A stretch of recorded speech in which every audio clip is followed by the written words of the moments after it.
How could your life change if you could overcome laziness? What could you accomplish? Laziness, also called procrastination, is the tendency that we feel or the resistance that we feel towards doing certain activities. And the truth is, we all feel laziness and procrastination at different times in our life.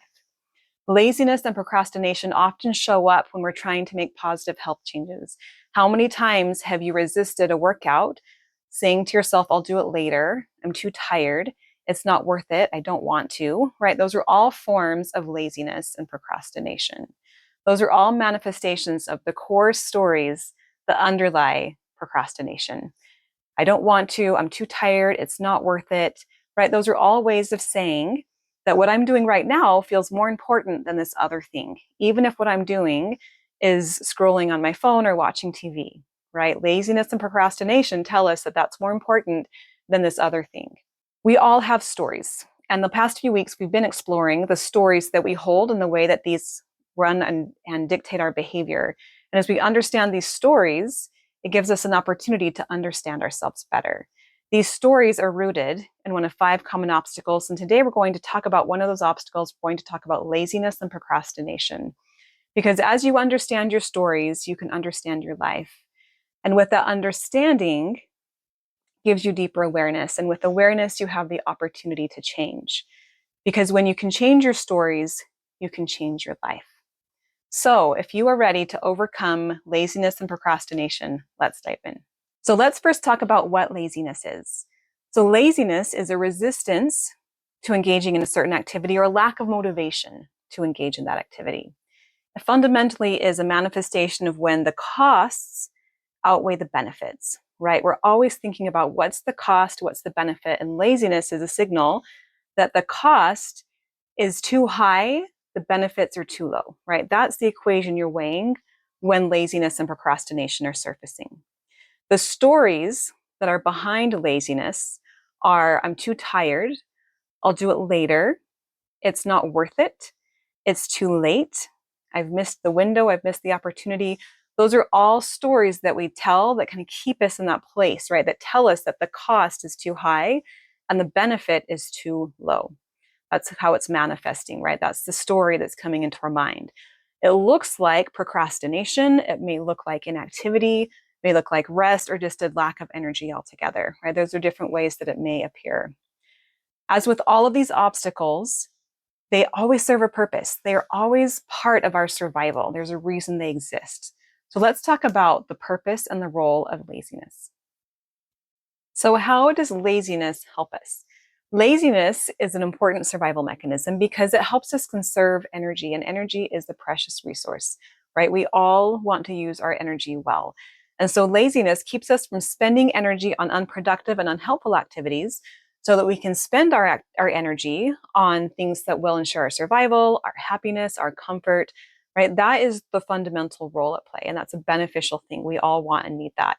It motivates us to come up with simpler and easier and faster ways of doing things, right? We're conserving energy through our laziness, right? That's a really helpful thing. And aren't we so grateful for the laziness that has motivated humankind to develop things like washing machines and dishwashers and the internet, even our computers, right? All of those things help us to be more efficient, to do things with less energy so that we can spend our time on the things that matter the most, right? This is helping us. However, the problem is sometimes we get stuck in laziness or procrastination, and that actually prevents us from doing the things that are the most beneficial for us, like exercise, right? That's the perfect example. We get stuck in things that are easy and comfortable and resist the other in this story that it's not worth it. The cost outweighs the benefit. So I'm going to stay over here and conserve my energy, right? That's the story of laziness. So then how do we respond in these moments? It always comes down, for any of these obstacles that we've been covering in these videos, it always comes down to moving from an unskilled response to a skilled response. This is a process of skill building, and that's what we're going to talk about next. So let's first talk about what the unskilled response to laziness looks like. Okay, so let's talk about the unskilled response to laziness. As with anything, the unskilled response is always to accept things at face value, right? To believe it, hook, line, and sinker, and to accept it as the reality. The key signal that you have fallen into an unskilled response is when you believe that there is no other option. There is no other choice. This is the way that it is. That's a sign that you have believed and collapsed into the story, right? So again, the stories of laziness are things like I'm too tired, I'll do it later, right? I'm not going to exercise now, I'll just do it later. I'm too tired right now. It's a waste of time. It hasn't really been helping me, and so it's just a waste of time. It's not worth the time right now, right? What I'm doing right now is more important, so I'll do it later. Or it's too late. I've missed my chance. I should have done it earlier. It's too late. That window has closed, right? Those are all stories that keep us from engaging in activities. That's the unskilled response. They keep us from doing and pursuing things that will benefit us in the future, right? That's the key. That's the challenge. That's why we need to move and want to move to a more skilled response. But here's an important thing that I want you to know. You are not lazy. Nobody is lazy. Laziness is something that you experience, right? It is not who you are. It is an experience that you are having. That's important because that moves you into choice. Knowing that it is an experience, you have an option in how you respond. Just like anything that you experience in life, you have an option to how you respond to it. And that's true with laziness as well. But it's not who you are, right? When it becomes who you are, it feels impossible to overcome. If you realize that it's just something you're experiencing, you know that you have the choice to do something different. And that difference is in the skilled response. So let's talk next about what that looks like. So, what does the skilled response to laziness look like? As with any of these stories, any of these obstacles, the first step is always to notice when you're in the story. Notice when you've collapsed into the story, which again looks like feeling stuck, feeling like there's only one choice, that where you are right now and the future you see, the choices you see are inevitable, right? When you've been taken out of choice, that's a sign that you've collapsed into the story, right? So recognizing that you're in that story and stepping out of it, right? The story is of I'm too tired, it's too late, I'll do it later, it's not worth it, it's not worth the time, right? It's noticing the story and stepping out of it. That's the first and sometimes the hardest step. Okay, so awareness. The second thing is to apply reason and logic, right? So instead of collapsing into the story, we're applying our skills of reason and logic. And this is what that looks like. This is how the reason and logic would unfold when we use the example of exercise. So first of all, you want to weigh the cost and benefits, because remember, that story of laziness is that belief that, well, the cost is greater than the benefits, right? That story is telling you that the cost is too high. So begin to bring reason and logic to that equation and ask, what are the true costs and what are the true benefits of this, right? It helps strengthen your motivation when you realize that the benefits actually outweigh the cost. So an example in my life of this is push-ups. I do not like push-ups. And in the moment in my workout, when it comes to doing push-ups, it feels like the cost way outweighs the benefit, right? I don't want to do them. And so I experience resistance. I experience laziness. I experience that story of I'm too tired, I'll do it later. I always think I'm going to do it later in the day, which never happens, right? So that's the story. That's laziness and procrastination coming in. And when I can step out of the story and weigh benefits and the cost, I always can determine that, it's 20 minutes. It takes me 20 minutes because I do 6 sets and I take a break in between each set.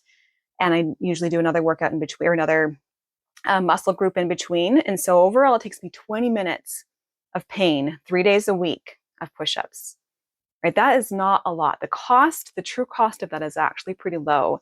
The benefits are the whole rest of the week, I feel stronger, I feel energized, my upper body feels good because I've given it that care and attention and movement, right? I have all these benefits the whole rest of the week. And in that moment of laziness, I have to step out of my story and reground in the true cost and benefits, right? That's what that looks like. Really anchoring into the true cost and benefit equation, right? And letting that strengthen your motivation. That's the first thing you're going to do. The second thing you will do is focus on the future reward. This helps you anchor in the bigger picture as you're focusing on the bigger reward. So one example of this, when I was just beginning my pattern of exercise, so I've exercised for a long time as a regular sort of either runner or like, spinning or strength training, whatever it is that I'm doing. I've been doing it regularly for a long time, but it wasn't always easy. But I can remember years ago when I was in college specifically, waking up in those early hours to go get my run in. And I would think, oh, I'll do it later. I'll do it later. And then I would keep sleeping. And then 3 o'clock would come around in the afternoon. And I would think, oh, I don't want to do it now. I wish I had done that in the morning. But I wish I had already gotten that over with. But here I am at 3 o'clock and it's still hanging over my head. Right. And so in those moments, I learned to think about the future reward. So when I woke up and my alarm is telling me it's time to go get your run in, I would always think about 3 p.m. And I would think about at 3 p.m., what am I going to wish I had done? Right? I'm channeling my future self. What will my future self want me to have done? And to avoid sort of that 3 p.m. regret, I would get up, right? I would get up and I would always, the second thing I would tell myself is I've never regretted getting up. Always been so grateful at 3 p.m. that I actually got up. I have regretted not getting up. And that always got me out of bed, right? That focus on the future reward, reminding you of why you're doing it. Again, strengthening the cost benefit equation. You're doing everything you can, right, to strengthen the benefit side and to make the cost feel more manageable. Okay, so that's the second thing you'll do is focus on future reward. The third thing you will do is practice just doing it. Just doing that. So this helps you overcome the hardest part, which is getting started. Procrastination and laziness, the thing that it fights against the hardest is getting started. Once you get started, then you've overcome the hardest part, right? And so learning to just do it when you're feeling the laziness and the procrastination, knowing that if you just get started, the rest will be easy, right? And that is true for me. I know, but for me, the first 10 minutes of any workout are always the hardest because I'm working through the tiredness, the procrastination, and the desire to push it off. And then once I get past that, the rest is so easy, right? And then I experience all of those benefits that I anticipated, right? When I was weighing with reason and logic, the cost benefit, right? So that's the process. So you want to weigh the cost and benefits to strengthen your motivation. You want to focus on future reward to anchor on the bigger picture. And then you want to just practice just doing it so that you can get past the hardest part, right? It's really not about the full workout. It's about beginning it. And if you practice just doing it, then you've done the hardest thing. The last thing is to make sure you are giving yourself plenty of rest, because remember that the whole purpose of procrastination and laziness is to make sure that you are getting rest, right? It's saying no to things that are going to cost a lot of energy and effort so that you can get the rest that you need. So give yourself the rest that you need. That's important. That is an important part of your health and well-being and can make it easier to overcome the obstacle of procrastination and laziness because you are taken care of, you are rested. So those are the strategies. That is the skilled response to overcoming laziness. Okay, so to pull this all together, the next time you hear any of these stories, I'm too tired, it's too late, it's a waste of time, I'll do it later, see it for what it is. This is an attempt from your body, from your system to conserve energy, to get needed rest, and to stay focused on more important activities. That's fundamentally what this is trying to do for you. And when you notice that and see that, exercise reason and perspective. Right? Begin to practice weighing the cost and benefits. What's the true cost? What is the long-term benefit? Then focus on that future reward. Channel your future self. What will your future self want to have had you do? What choice would they want you to make in that moment? And then finally, practice just doing it. Overcome the hardest step, which is getting started, and practice just doing it. I'd love to hear from you. Comment below, what is the one thing in your health and well-being journey that you tend to procrastinate? And what are some of the future or some of the cost and benefits as you think about that from that bigger picture? And what would your future self want you to do? I'd love to hear your comments below or any questions that you have, post them as well. Thanks so much for being here. Don't forget to click subscribe for more videos on achieving a life of health and well-being that are anchored in self-care, self-trust, and inner wisdom. You can also go to nourishwhoyouare.com to sign up for a free coaching session. Coaching can be a really important and helpful support on your journey to making those changes. We talked in this video about the importance of awareness, right? It's one thing to know things, it's a whole different thing to fully have awareness of your system and your obstacles and your stories. So if you want support in that journey, coaching can really help.